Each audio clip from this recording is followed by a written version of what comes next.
Dublin Village is about 135,000 square foot GLA. There is likely to be a retail and office component to it.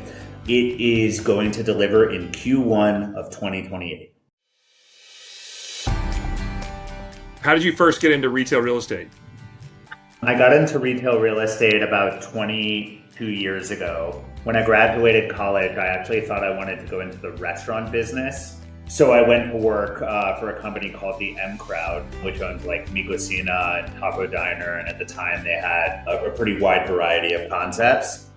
I was actually managing their marquee restaurant, which is Mi Cocina at Highland Park Village. One night I was sort of like standing around the bar, like watching people, the staff doing whatever it was that they were doing. This guy named Chad Bradshaw was sitting there with his then fiance, now wife.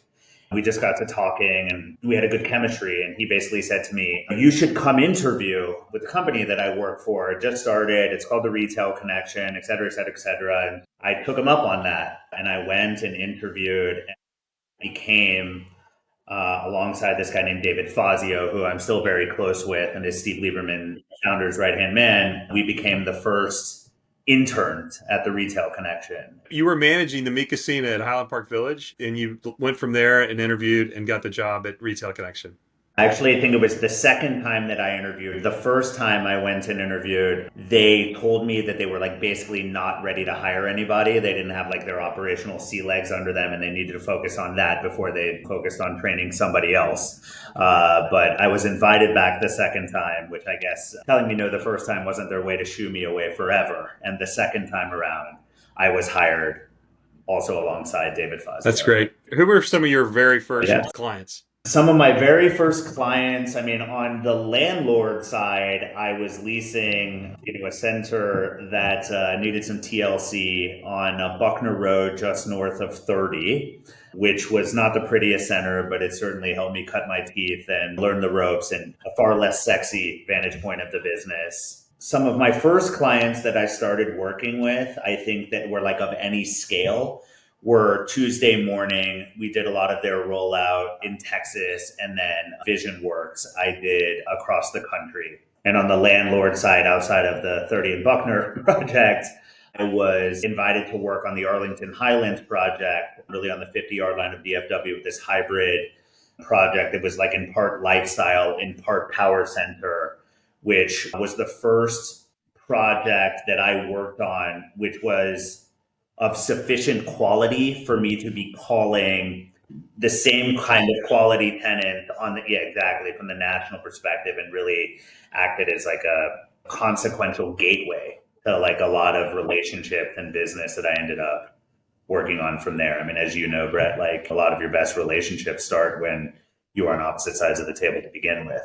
Yeah, my first brand was Manchu Walk. So yeah, you beat me maybe a little bit. So who are some of the brands you're working with now that you're excited about? We still continue to work with Equinox. We're bringing Pura Vida from Miami to the market. We're working with Pop-Up Bagels out of New York in 5 states.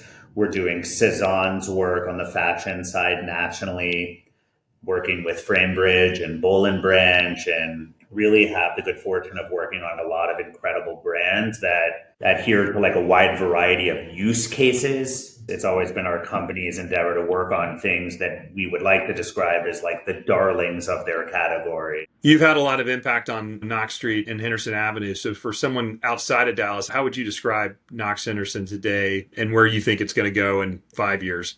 I was thinking about this the other day. Thankfully, I think that Knox Street and Henderson will grow to have distinct personalities. The Knox Street side of the equation, if I were to analogize it to New York, might feel like, Soho to some degree, with ingredient of like Madison Avenue, in the sense that you have a more polished, regal environment. And I think sort of the clientele will follow in sort of commensurate fashion to the curation of F&B and to the tenant mix there, which is going to run the gamut of like St. Ambrose to the Auberge Hotel and flagship retail for sure.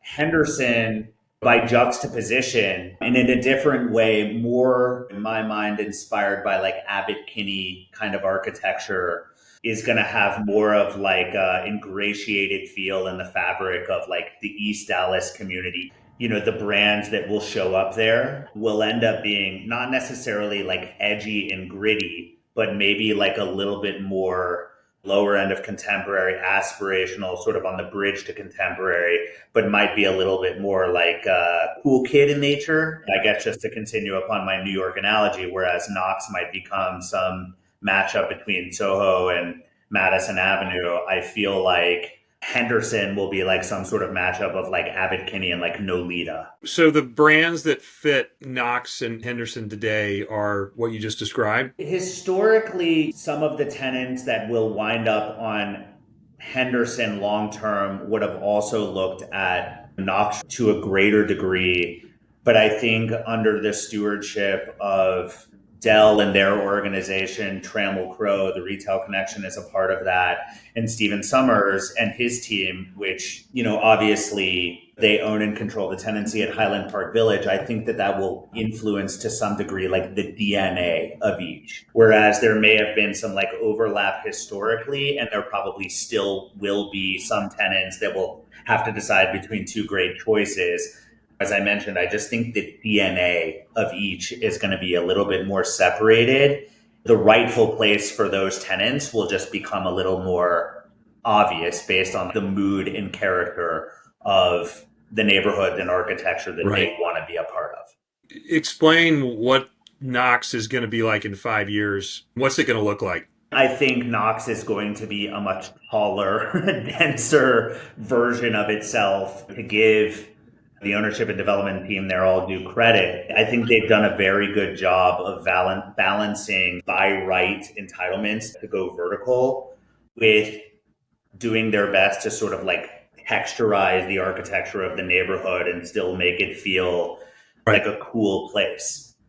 That said, I think that it is inevitable that Knox will continue to get taller and denser, and in that way will become effectively like an ecosystem and de facto small city unto itself. So the Pottery Barn behind me, that on my screen, is it correct in that all of those leases start to expire in the next 5 years, and so the ability to go vertical? Yes, they'll be able to access the underlying real estate without being encumbered, if that's the right term, by those leases, and they'll be able to go vertical, inclusive of the buildings and the Yeah. parking lots behind them. Just the land area on which they have to develop Right. is substantial for any urban core city, and Knox Street historically has been one of the most like marquee famed open air addresses in Dallas. I mean, that's sort of a unicorn opportunity. You don't see that very Yeah. often across the country. By juxtaposition, it's like all of Henderson is not going to become like a taller, denser version of itself.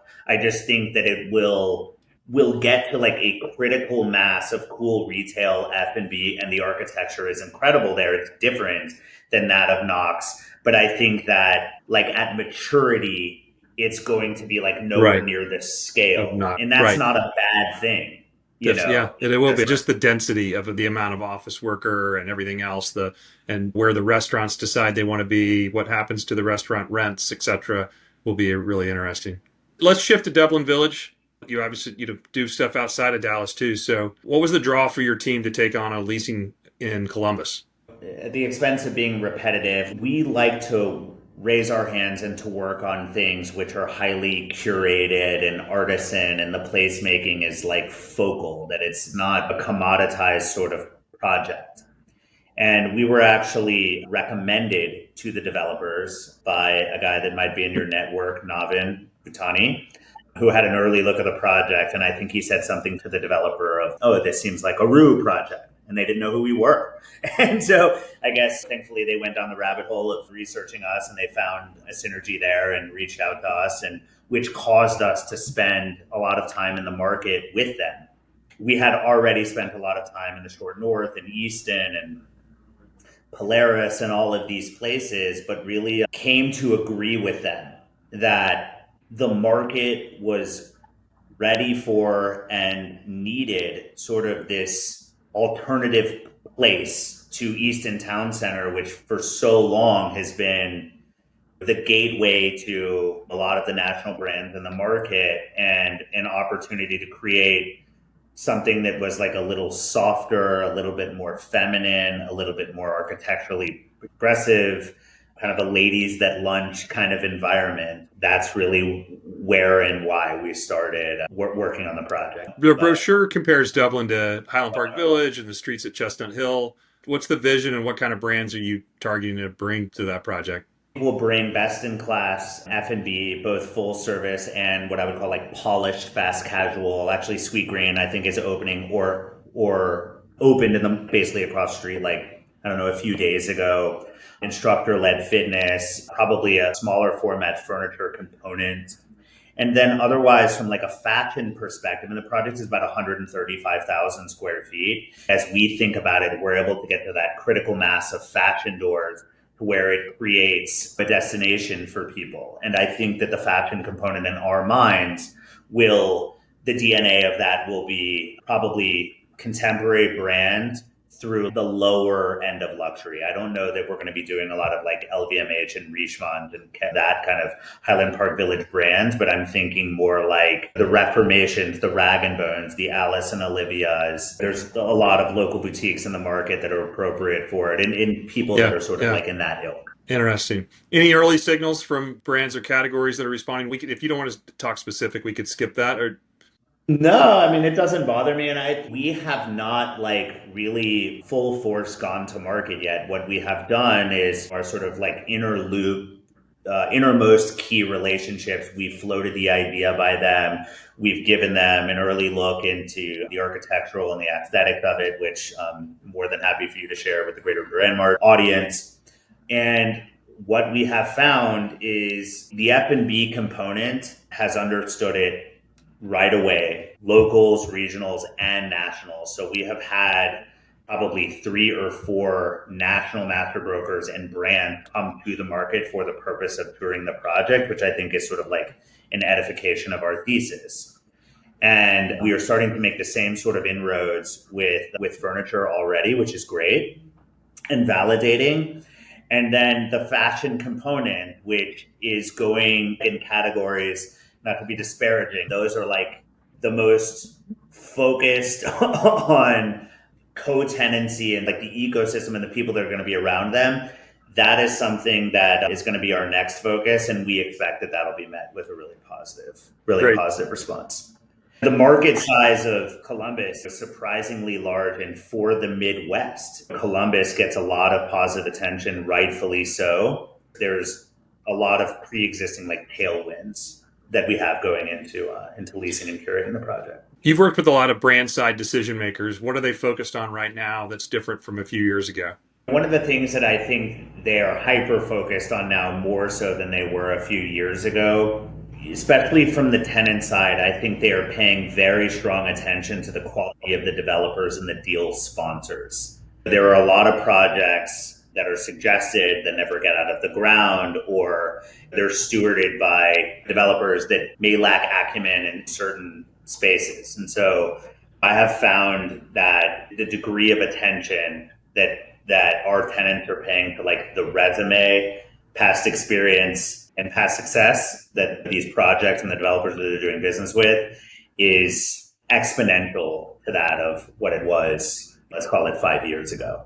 Traveling the country as much as I do and, having the good fortune, I guess, of like walking the streets and meeting with these developers and tenants and understanding the projects themselves, like I very much understand that. Just coming full circle to Knox and to Henderson, like those projects may get to a level of success, but those same projects in different people's hands would have a very different outcome.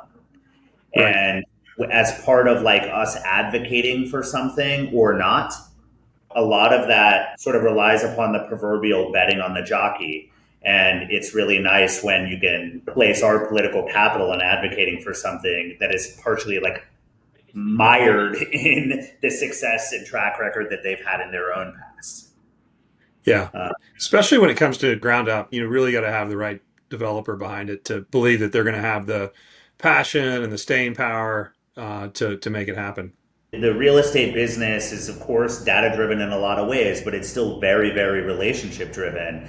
And let's say a tenant has, they're going to do 5 deals next year or something like that. It's not like there's some objective standard to qualify which are the best 5. the commitments that are made are influenced by the relationships, the ability to curate and things like that. And I feel like right now where there's a lot of tailwind, but there's still a lot of choppiness in the market, like subtracting risk from the equation is really central to the decision tree. And there is a very real sort of like human characteristic that layers into that, and placing trust and political capital and real capital in people's hands that essentially know what they're doing and have the relationships to make it come to life. Dublin Village is about 135,000 square foot GLA. There is likely to be a retail and office component to it.